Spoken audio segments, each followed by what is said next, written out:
मूल्यवान वस्तुर मूल्य आम से पर्यंत बुझीपारती जेपर्यंत आम से जिनसटी हर न दे था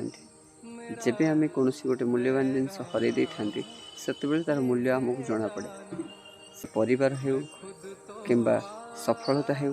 कि शिक्षा हो कि कौन से पदार्थ हो जार मूल्य थाए तुम जीवन को सुधारवाई कि तुम जीवन को आहरी सजाड़ापी कि आहरी सुंदर करने से आम से जीवन को बुझीपारती बाकी समय सहित आम निजक परिवर्तन करनी बाकी समय आगरू नुहे कि समय पछरू नुहे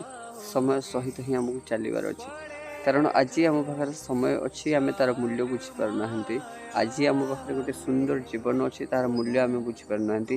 जीवन जितेबाला आम दूरे जीव समय जो सरीज से जीवन वास्तवता आम खोजी बुलिले आमको केवल मिल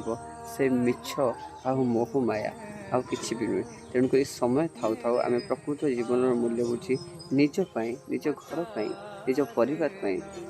निज देश निज माटीमा किसी निश्चित करने दरकार कारण वास्तव जीवन तो महत्व उद्देश्य ही होया बाकी गोटे पशु भली खाइबा पीवा आ मरीजा ए किसी भी उपलब्धि ना।